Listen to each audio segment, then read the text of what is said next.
Hello, it's Martin here again. Welcome to another episode of converting Larry the Landy into an Overland camper.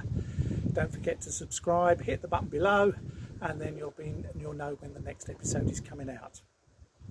So on the last episode I was talking to you about welding up the rear cross member where there were holes in. So to do that, so that I could get the wires out of the way, I had to take the plates off that carry the rear lights. Now, the only way I could get those off was actually to cut off bolts and things, because they were just going round and round and doing nothing.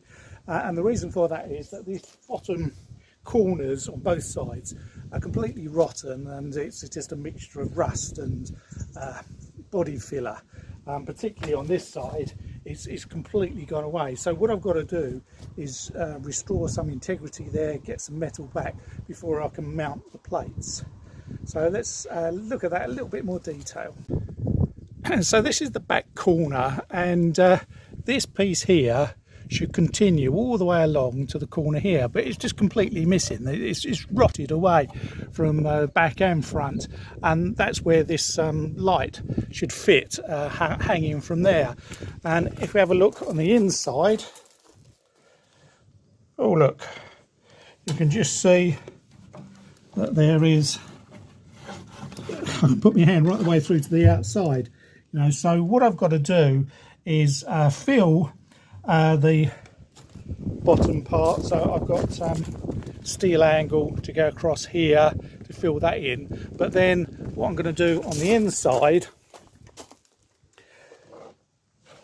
is put a box section down and plate it across so that it's all tied back together again, and then finally, once I've done the other side as well, what I can do is I've got some galvanised thin sheet metal that I can do a complete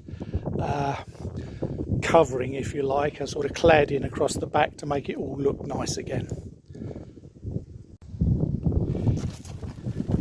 So this is the basic idea. I've got a bit of angle that I'll weld on the outside, and then on the inside I've got this bit of box section which will weld to the angle underneath, and then the box section will be welded onto this plate here, and then I'll weld either side to these uprights here. So the whole thing is then tied back together again.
So this now connects right down to the bottom there and across the two uprights here, so that's all nice and solid on the inside.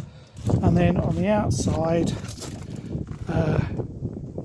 welded across in the corners here, across there. So there's a bit of a gap down there because the whole metal is bent away, but I'll have to fill that.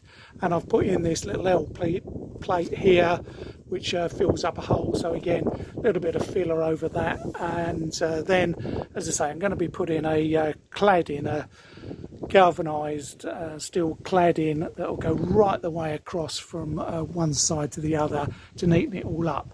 So what I've got to do now is do the same on this side. It's not so bad on this side, and I've also got to sort out this door hinge here because it's all come apart here. That's just a bit of plastic that I popped on there the other day when it was pouring rain to stop the rain coming in, but that needs to be strengthened there as well. And then as far as the light's concerned, I can weld on a couple of bolts there and then bolt that up to it so that the light plate is in place.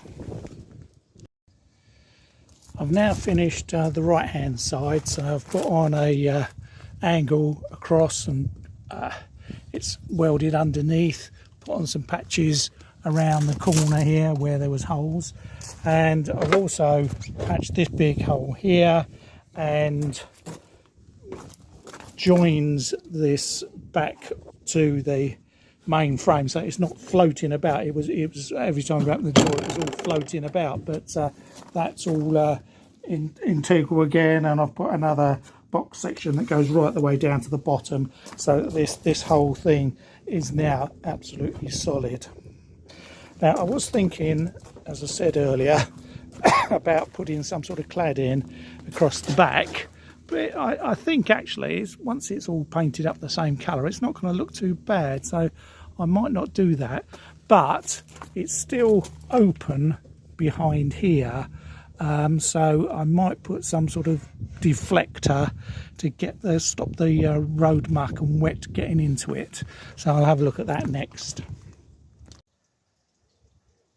So I've done all the filler around the edges now, and finished it all off with some red oxide paint to stop it going rusty, but on the whole I think that's a pretty good job.